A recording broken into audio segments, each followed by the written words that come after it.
Right then. So what would you say if I tell you that the best gaming handheld from 2020 was actually from 2017? Well, meet the Moqi Snail i7.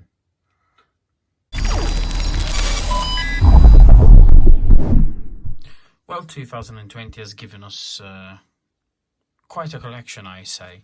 And this is not even all of them. This is just a small portion of what has come out in 2020. We have the likes of Power Kitty, which has a very cheap and simple design that works and was, in fact, quite cheap.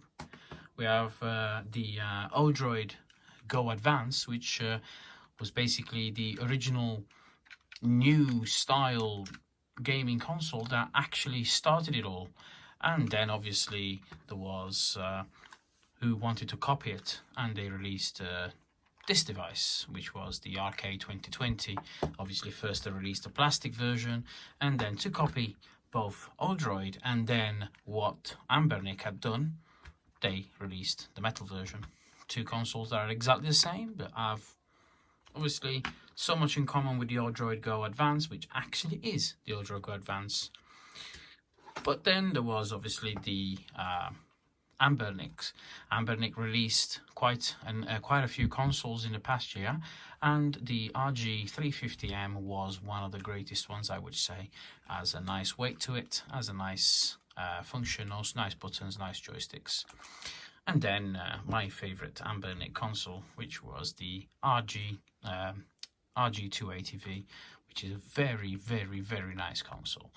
This is definitely one of the best consoles that you can buy if you want to emulate Game Boy. However, we forget that the best emulation console was actually released in 2017 with this, obviously taken out of the box, the Moqi i7. It's a fantastic console with a full HD display, 64GB of internal memory, 4GB of RAM, and one of these Helio MTK 6797 2.3 GHz deca-core processors. And this is an amazing console because it gives you the best of everything. I mean, most of the games you want to play them on something that feels and looks good, and this definitely does look good. You have nice metal finish, gold metal finish around the edge, easy to reach power and volume rockers, along with your R1 and L1 buttons. You also have a nice D-pad, which actually feels very nice and comfortable, some joysticks, as well as some easy to reach and press buttons. This also has a USB Type-C and an headphone jack nicely located at the bottom of the device. On either side there is absolutely nothing else, and this device is in fact running Android. And what we can see, as this already shows, is that this is in fact a phone that runs Android. Do we unlock it and enable the Much LPA, allows you to give you an idea of what the desktop actually is. And looking at this, well, it's definitely worth every penny. This is a device that was released in 2017, but runs like it's supposed to have been released this year. You can even emulate PS2 as well as Dolphin emulation, which is the Wii and the GameCube. Of course, don't expect anything good from that, but it does work. I've installed Fortnite. You can even play Fortnite on this, which is quite impressive because, you know, it's supposed to be something that new generation consoles play. This was released in 2017. This also has a removable back cover, and if I do remove the back cover from, which way? This way. Oh, there is a tab somewhere. If I do remove it, okay, from here. It's nicely clipped in, but then it gives you access to the massive battery, which is stated to be 5,800 milliamp hours. it's a fantastic piece of kit. Loads of power, loads of battery life, 2 SIM card slot. The only downside is that there is no memory card slot. There is no memory card slot, which means that the internal 64 gigabytes of internal memory is all you get. And that is it. However, let's power up the device and show you some gameplay. So before I start the demo of the device, I would like to thank my friend Matteo, which is the guy that's given me this device and showed me that this is probably one of the best consoles ever. And as you can tell from CPU-Z, you can see that it tells you the specification of the processor, and it tells you it's an MT6797, which has 6 cores, 10 CPUs. It's actually a deca-core processor, and has 2 Cortex A72, and 4 Cortex A53 with hyper-threading situation, or CPUs rather, which allows you for CPU 0 to CPU 9. And obviously that gives you the entirety of the potential of this device.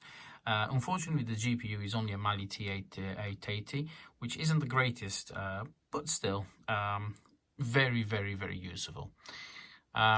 It's very useful, and I will show you now how this device actually compares. So let's go for Bully. So these games are in fact Android games, however the functionality of it allows you to use them with the integrated buttons, and as you can tell there's like different things about missions, and you can play the game as normal. So if I want to go and punch this kid, I can, and then you can just run away. Graphic wise, you can tell it's really good. It's a fantastic game, by the way. And let's go for something else. See, as you can tell, you can just go into the main screen and come out. So let's go for something else. Let's go for Vice City. Vice City again is one of those games that runs really smoothly on this device, and as you can tell, I am playing the game as normal as you would on the PlayStation, and has the same controls as a PlayStation.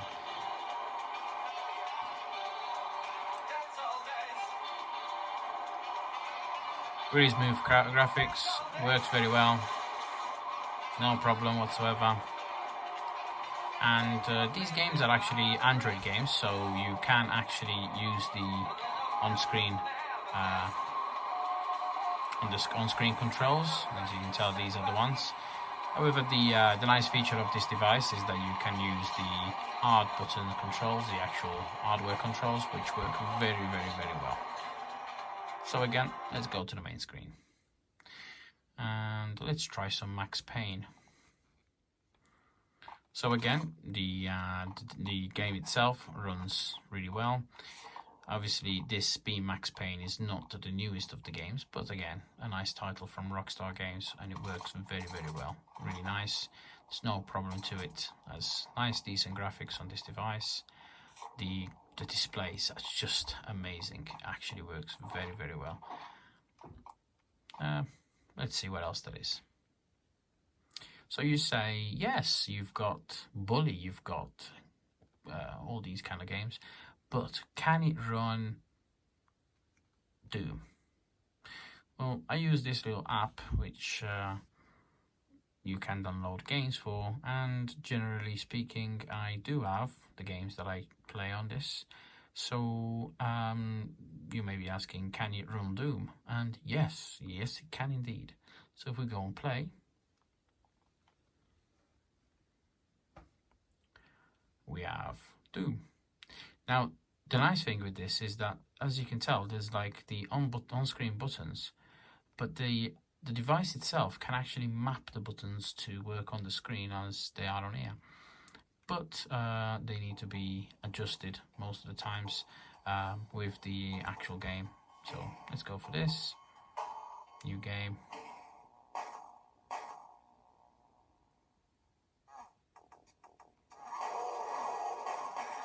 Yeah, the downside of a game like this is that the graphics, it's so bad on the game which, because the screen is such a nice screen and has a very high resolution, you can literally see all of the artifacts of it. So I wouldn't say it's really good at all, but it works, it runs. What else can you do on this? Well, you can play loads of games. You can play PlayStation 1 games, PlayStation 2 games, and as I said, we even have a Dolphin emulator. I will show you this, but it's not the greatest. In fact, I can show you the Wii and the GameCube. If I go on GameCube, I've got Mario Kart, and these are all the controls. Which, again, I did try a map on here, but there are so many buttons on this controller, which is not really the best. And in fact, it tells you up the top that the OpenGL driver does not support external buffer storage. So we have to try and make do with what we have. And this is what happens, unfortunately. So it's extremely slow. That's the way I would say.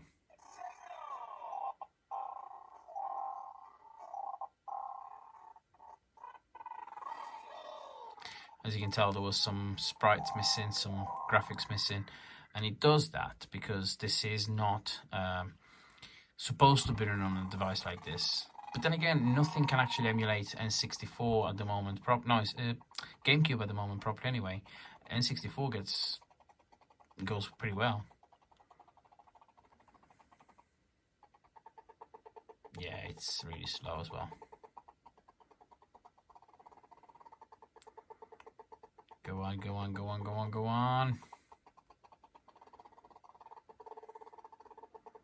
And go. But as you can tell, it's quite unplayable. It's very, very difficult to control, and it's really, really bad. Unfortunately, this is what you get. So what do we have here? Well, we've got a console that is nicely manufactured. It was manufactured in 2017 and can probably beat the majority of the consoles that have come out of China this year. And this was, is 4 years old. And it works absolutely fine. This model was actually my friend's Matteo, and he actually had this console himself. He bought it 4 years ago, and he played it, and it still works absolutely beautifully today. So, should you buy this? Well, yes and no, because this is the i7, the Snail i7. And since this has been out, this year, the i7S come out, which has all of the fixed bugs for the OpenGL drivers. So, yes, the reality is that the best console of 2020 would be its big brother. But people have forgotten that this existed, and there is absolutely nothing on the market about this. There's nothing on the web about this. Not many people know about this console, and yes, this is one of the best ones that I've seen so far this year. This can emulate anything that you throw at it because, well, it's an Android console. Yes, even the Retro Pocket 2 console runs Android, but this one has a better screen. This actually doubles up as a phone, and you can actually make phone calls with this. There is a speaker there, and there is a microphone there. Not that you'd want to, because, well, it's not practical, and it's very, very big. But you can. You can. That's the thing. You can. And you could put a SIM card inside, and you could have just data onto this, and you could, theoretically, play online games online. And since this runs Android, there's a lot of Android games out there. In fact, I showed you the most of the games I showed you today was actually Android games.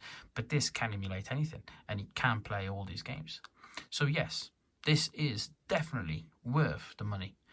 And the money that I'm talking about, you're talking about £400, €400. Yeah, it's roughly around the same thing, or $400. You're still looking at about the same. It's still a 400, which you would say it's a lot. And yes, it is quite a bit. But bear in mind that this is 4 years old. This cost €400 4 years ago, and it's still good today. if we get this one, this is good this year, but then next year something else will come along, and yeah, this, since I bought it, I've used it a few times, and look, it's still got a plastic film on it, and it's just sitting there. That's it. So this is the Snail Moqi i7, and this has been the best review that I could say I've done so far for the game console. I hope you enjoyed this video, and I've noticed that hardly anyone that actually watches the video wants to subscribe, and I would really love for everyone to subscribe. I want to make this channel grow, so please do subscribe and share this video and like and comment so I can make more videos. So this has been the Techno Reviewer, and I hope you enjoyed this video, so I'll see you next time.